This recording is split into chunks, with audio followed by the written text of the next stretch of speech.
নমস্কার বন্ধুরা। যে রাম মন্দির প্রতিষ্ঠার আন্দোলনকে কেন্দ্র করেই ভারতের রাজনীতিতে বিজেপির মহা উত্থান, সেই রাম মন্দিরের নির্মাণের পরে রাম মন্দিরের ভেতরেই এমন এক দুর্নীতির অভিযোগ বেরিয়ে এসেছে এবং তদন্ত শুরু হয়েছে, যেটা শুধু বিজেপিকে রাজনৈতিকভাবে সংকটে ফেলেনি, আদর্শগতভাবেও মহা সংকটের মধ্যে ফেলে দিয়েছে। আগামী বছর যখন উত্তরপ্রদেশের বিধানসভা নির্বাচন, যে বিধানসভা নির্বাচনে যদি বিজেপি আরো একবার জিতে যেতে পারে, তাহলে ধারণা এরকম হবে যে এবার আর 29-এ কেন্দ্রে বিজেপির একক সংখ্যাগরিষ্ঠতা না, 2/3 সংখ্যাগরিষ্ঠতা নিয়ে ক্ষমতায় ফিরে আসা কেউ আটকাতে পারবে না। এই যে ধারণাটা, এই ধারণাটা হঠাৎ করে বিরাট বড় ধাক্কা খেয়েছে যখন প্রভু শ্রীরামের নামে তৈরি হওয়া মন্দির, অযোধ্যায় নির্মিত, অযোধ্যা মানে হলো প্রভু শ্রীরামের জন্মস্থান, সেই রাম জন্মস্থানে বহু কোটি কোটি হিন্দু ভক্তদের আবেগ, ভালোবাসা, শ্রদ্ধা, বিশ্বাস ইত্যাদি দিয়ে তৈরি করা রাম মন্দিরের মধ্যে 200 কোটি টাকারও বেশি, 1-2 কোটি টাকা না, কিন্তু 200 কোটি টাকারও বেশি দুর্নীতির অভিযোগ আসার পরে এমন ধাক্কা বিজেপি খেয়েছে। আর বিরোধীরা, যারা এতদিন ধরে বিজেপির দৃষ্টিতে রাম বিরোধী হিসেবে চিহ্নিত হয়ে এসেছিলেন, তারা এই ইস্যুটাকে এমনভাবে লুফে নিয়েছে এবং বিজেপিকে এমনভাবে আঘাত করতে শুরু করেছে যে তারা শুধু যে পলিটিক্যালি আঘাত করছেন তা না, কিন্তু তারা বিজেপির মূল আদর্শের স্তম্ভটাকেই ভেঙে গুড়িয়ে দেওয়ার জন্য চেষ্টা শুরু করে দিয়েছেন। তারা এটা বোঝাতে চেষ্টা করছেন যে রামের নামে রাজনীতি করা বিজেপি মূলত রামের প্রতি শ্রদ্ধা ভক্তি রাখেন না, তারা মূলত এই রাজনীতিটা করেন তাদের নিজেদের রাজনৈতিক এবং অন্যান্য লাভের জন্য। আর তার কারণেই তাদের লোকরা, যখন তাদের রাজত্বকাল চলছে কেন্দ্রে এবং উত্তরপ্রদেশের মধ্যেও, তখন তাদেরই লোকরা, তাদেরই প্রিয়জনেরা যারা ট্রাস্টি বোর্ডে রয়েছেন, তারা রাম মন্দিরের অর্থ, রাম মন্দিরের সম্পদ এমনভাবে নয়ছয় করছেন এবং সরকার এগুলো দেখেও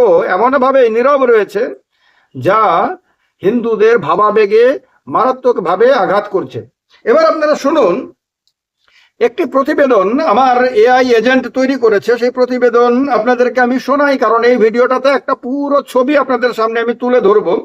রাম মন্দিরের দান বাক্স থেকে কোটি কোটি টাকা এবং মূল্যবান সোনা রূপো চুরির অভিযোগ সামনে আসার পর উত্তরপ্রদেশের যোগী আদিত্যনাথ সরকার 3 সদস্যের একটি বিশেষ তদন্তকারী দল বা এসআইটি গঠন করেছে। লখনৌয়ের ডিভিশনাল কমিশনার বিজয় বিশ্বাস পন্তের নেতৃত্বে গঠিত এই হাই প্রোফাইল দলে রয়েছেন রেঞ্জ আইজি কিরণ এস এবং অর্থ দপ্তরের বিশেষ সচিব নীলরতন। এই কমিটিকে দ্রুত প্রাথমিক এবং 15 দিনের মধ্যে চূড়ান্ত প্রতিবেদন জমা দেওয়ার নির্দেশ দেওয়া হয়েছে। তারা নাকি তাদের তদন্ত প্রক্রিয়া প্রায় শেষ করে এসেছে এবং এখন যে কোনো সময় তারা মুখ্যমন্ত্রী যোগী আদিত্যনাথের কাছে তারা প্রতিবেদন পেশ করবেন। এবার শুনুন কি বলছে রিপোর্টে। বলছে, মানে তদন্ত এসআইটির রিপোর্ট না, কিন্তু আমার এআই এজেন্টের রিপোর্টে বলছে, প্রাথমিক অনুমান অনুযায়ী জালিয়াতি ও চুরির পরিমাণ 200 কোটি টাকা ছাড়িয়ে যেতে পারে। ইতিমধ্যেই প্রায় 2 কোটি টাকা নগদ, একটি বিলাসবহুল গাড়ি এবং 3টি আইফোন বাজেয়াপ্ত করেছে পুলিশ। তদন্তকারীরা জানতে পেরেছেন যে মন্দির চত্বরের গত 7 থেকে 8 মাসের সিসিটিভি ফুটেজ ডিলিট করে দেওয়া হয়েছে, যা ক্যাশ কাউন্টিং টেবিলের ইলেকট্রনিক ট্র্যাকিং সম্পূর্ণ মুছে দিয়েছে। বুঝতে পারছেন কত ব্যাপক পরিকল্পনা করে সব করা হয়েছে অনুমান। এরপর বলছে, প্রাণ প্রতিষ্ঠা উৎসবের সময় দেশের স্বর্ণকার অ্যাসোসিয়েশনের দেয়া 60 কেজি রূপোর বার এবং কিছু হীরের গয়নার কোনো হদিশ ট্রাস্টের নথিতে মিলছে না বলে এসআইটি সূত্রে খবর। তথ্য প্রমাণ নষ্ট হওয়া আটকাতে এসআইটি রাম জন্মভূমি তীর্থক্ষেত্র ট্রাস্টের কর্মকর্তাদের অযোধ্যা ছাড়ার ওপর নিষেধাজ্ঞা জারি করেছে এবং মূল কর্মকর্তাদের ম্যারাথন জিজ্ঞাসাবাদ করা হচ্ছে। এবার বিভিন্ন রাজনৈতিক দলগুলো কি বলছে এ বিষয় নিয়ে, এটা জানার আগ্রহ সবার থাকবে। কংগ্রেস বলছে, কংগ্রেস এই ঘটনাকে রামের নামে কোটি কোটি ভক্তের বিশ্বাসের ওপর চরম আঘাত বলে অভিহিত করেছে। উত্তরপ্রদেশের কংগ্রেসের প্রেসিডেন্ট অজয় রায় দাবি করেছেন বিজেপি এবং আরএসএস যুক্ত লোকেরা রামলালার জন্মভূমিতে দুর্নীতিতে লিপ্ত রয়েছে। এটা কংগ্রেস প্রেসিডেন্টের দাবি। এবার সমাজবাদী পার্টি কি বলছে? সমাজবাদী পার্টির প্রধান অখিলেশ যাদব উত্তরপ্রদেশ সরকারকে আক্রমণ করে বলেছেন, বিজেপির ডাবল ইঞ্জিন সরকার আসলে দুর্নীতির ডাবল ট্যাঙ্ক। সুযোগ পেয়েছে বিরোধীরা, এই সুযোগে যার যার মতন করে আপনার আক্রমণ করা শুরু করেছে। আরো বিশেষ করে যেহেতু আগামী বছর মানে এখন থেকে 1 বছরের কম সময়ের ব্যবধানে উত্তরপ্রদেশের বিধানসভা নির্বাচন। আর আপনারা সবাই জানেন যে গত লোকসভা নির্বাচনে উত্তরপ্রদেশে বিজেপি 1 নম্বর দল হয়নি, সমাজবাদী পার্টি 1 নম্বর দলে পরিণত হয়েছিল, বিজেপি তার পেছনে চলে গেছিল। আর সমাজবাদী পার্টি এবং কংগ্রেসের জোট বিধানসভা আসনের হিসেব করলে পরে মেজরিটি পেয়ে গেছিল বলে বলা হচ্ছে। তো সেই অবস্থাতে এটা বিজেপির জন্য মহা দুশ্চিন্তার বিষয় ডেফিনেটলি, কারণ রাম জন্মভূমি আবেগের একটা জায়গা এবং রাম জন্মভূমি আন্দোলনে সারা দেশ তোলপাড় হয়েছিল। আপনাদের মনে আছে যে প্রথম যে রাম রথ বের করেছিলেন এল কে আদবানি, যে রাম রথকে আটকে দেওয়ার কারণে লালু প্রসাদ যাদব রাম ভক্তদের কাছে ভিলেন হয়ে গেছিলেন এবং তারপরে ভিপি সিং সরকার পড়ে গেছিল। সেই সমস্ত কিছু আপনার আজকে ইতিহাস। তো এই ঘটনার পরিপ্রেক্ষিতে বিজেপি যখন ক্ষমতায় কেন্দ্রে এবং রাজ্যে, তখন রাম মন্দিরে সমস্ত কিছু একেবারে পরম পবিত্র তা রক্ষা করে করা হবে, এটাই কাঙ্ক্ষিত। কিন্তু যখন দেখা যাচ্ছে যে তাদের প্রিয় দ্বন্দ্বের নিয়ে তৈরি করা ট্রাস্টে, তাদেরই সরকারের রাজত্বে এত বড় বিশাল মাপের ঘোটালা সামনে এসেছে, তখন স্বাভাবিকভাবেই বিরোধীরা তো এটাকে কাজে লাগাবেই। তো এরপরে বিজেপি সম্বন্ধে বলছে, মুখ্যমন্ত্রী যোগী আদিত্যনাথ স্পষ্ট বার্তা দিয়েছেন যে রাম মন্দিরের কোনো বিষয়ে কোনো দুর্নীতি বরদাস্ত করা হবে না এবং দোষীদের কঠোর শাস্তি দেয়া হবে। তিনি বলেছেন যে 500 বছর অপেক্ষা করেছেন তদন্তের সত্যতা জানতে, আর 15 দিন ধৈর্য ধরুন। এবার মুখ্যমন্ত্রীর কথায় তো মানুষকে ধৈর্য ধরতেই হবে, যেহেতু তিনি প্রশাসনিক প্রধান, সরকারের প্রধান, তার কথার তো একটা ভ্যালু ডেফিনেটলি রয়েছে। কিন্তু এই সময়কালের মধ্যে সরকার কি প্রকৃত দোষীদেরকে চিহ্নিত করে সামনে নিয়ে আসতে পারবে? কারণ তারাও তো প্রভাবশালী ব্যক্তি এবং তারাও সরকারের প্রিয়জনদের মধ্যেই পড়েন বলে সবাই জানে। সুতরাং এক্ষেত্রে কি নিরপেক্ষভাবে তদন্ত এসআইটি করবে, এ নিয়ে প্রশ্ন উঠেছে। তার কারণে কেউ কেউ বলছে যে জুডিশিয়াল ইনকোয়ারি করা দরকার, কেউ বলছেন যে হাইকোর্ট বা সুপ্রিম কোর্টের কোন সিটিং জাজকে মানে প্রধান রেখে তার নেতৃত্বে তদন্ত করানো দরকার। কেউ কেউ তো জয়েন্ট পার্লামেন্টারি কমিটি বা জেপিসির তদন্ত চাইছেন। এরকম বিরোধীরা অনেকে অনেক কথা বলছেন।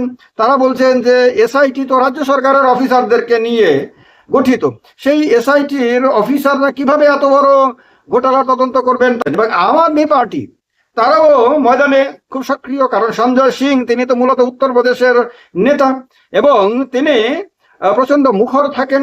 এবার আপ সুপ্রিমো অরবিন্দ কেজরিওয়াল এবং সঞ্জয় সিং রাম মন্দিরের তহবিল অপব্যবহার নিয়ে বিজেপির তীব্র সমালোচনা করতে গিয়ে আপনার বলেছেন, মাত্র কয়েক মাসের বেতনভোগী মেকানিকরা বা সাধারণ কর্মীরা কিভাবে কোটি কোটি টাকার সম্পত্তির মালিক বনে গেল তা ট্রাস্টের নজরদারির অভাবকে প্রমাণ করে।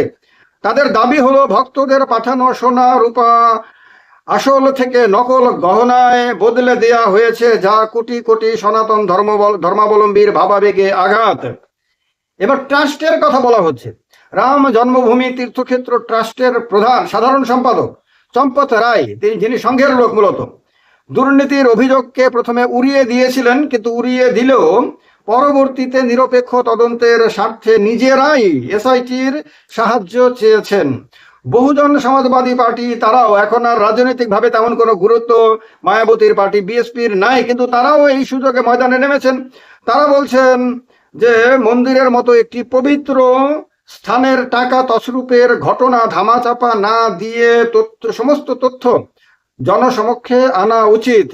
এই রকম একটা অবস্থাতে যখন বিধানসভা নির্বাচন চলে আসছে, এর আগে তো বিজেপি পশ্চিমবঙ্গ জিতেছে, বিজেপি আপনার বিহার জিতেছে, মহারাষ্ট্র জিতেছে, হরিয়ানা জিতেছে, দিল্লি জিতেছে, অনেকগুলো রাজ্যে বিজেপি জিতেছে একের পর এক নির্বাচনে। রাজ্যসভা নির্বাচনেও বিজেপি অনেকগুলো আসনে জিতেছে। তো নানান ভাবে এবং বিজেপি বিরোধী দলগুলোর মধ্যে হয় কোনোটা থেকে এমপিদেরকে নিজের দলে নিয়ে এসেছে, বা কোনো দলকে একেবারে দ্বিধা বিভক্ত করে দিয়েছে। এই সমস্ত কিছু করার মধ্য দিয়ে বিজেপি একটা দৃঢ় মজবুত অবস্থানে চলে এসেছে, যে এখন অন্ততপক্ষে লোকসভাতে যদি অনাস্থা প্রস্তাব আসে তাহলে নরেন্দ্র মোদী নেতৃত্বাধীন সরকারকে হারানো একরকম অসম্ভব বলে ধরে নেওয়া যেতে পারে। এই রকম সময়ে বিজেপির যে মূল জায়গা রাম মন্দির, মূল আদর্শ রামের প্রতি আস্থা, সেই জায়গাটাতেই প্রশ্ন তোলার সুযোগ পেয়ে গেছে বিরোধী দলগুলো।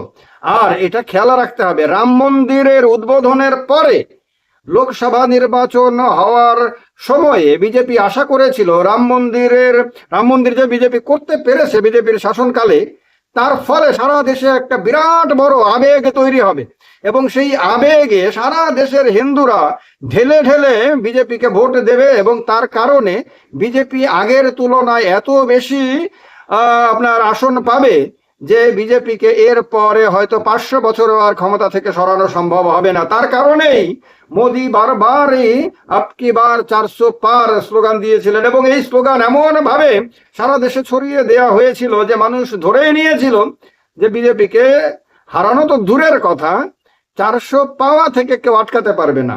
সেই অবস্থাতে এই রাম মন্দিরের উদ্বোধনের পরেও উত্তরপ্রদেশে বিজেপি 2 নম্বরে চলে আসে। সমাজবাদী পার্টি, যে সমাজবাদী পার্টিকে বিজেপি বারবার রাম বিরোধী পার্টি, অনেক সময় হিন্দু বিরোধী পার্টি হিসেবে তুলে ধরেছে, সেই সমাজবাদী পার্টি 1 নম্বরে চলে আসে। এমনকি ফৈজাবাদ, যে ফৈজাবাদ লোকসভা কেন্দ্রের অধীনে অযোধ্যা, সেই ফৈজাবাদে পর্যন্ত বিজেপি হেরে যায়।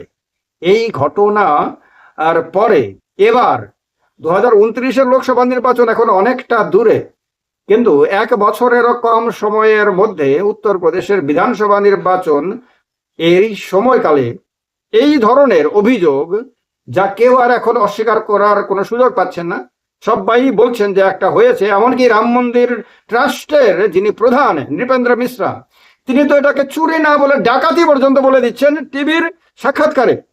আড়ালে আবডালে বলেননি, টিভি চ্যানেলকে সাক্ষাৎকার দিতে গিয়ে তিনি এটাকে ডাকাতির সঙ্গে তুলনা করে দিচ্ছেন। তখন বিজেপির জন্য এটা কি রাজনৈতিক বিপর্যয়ের কারণ হতে পারে? আর যদি উত্তরপ্রদেশ বিধানসভা নির্বাচনে বিজেপির বিপর্যয় সুনিশ্চিত হয়, তার প্রভাব কিন্তু সারা দেশে পড়বে। কারণ উত্তরপ্রদেশে 80টি লোকসভা সিট, উত্তরপ্রদেশে যার আধিপত্য বলা হয়, দিল্লিতে কেন্দ্র সরকারে তার আধিপত্য আটকানোর সুযোগ কারণ নেই। কি হয় দেখার বিষয়। আপনাদের মতামত জানাবেন। রিয়েল লাইফ স্টোরি চ্যানেলটাকে যারা এখনো সাবস্ক্রাইব করেননি, সাবস্ক্রাইব করে সঙ্গে থাকবেন। ভালো থাকবেন। নমস্কার। জয় শ্রীরাম।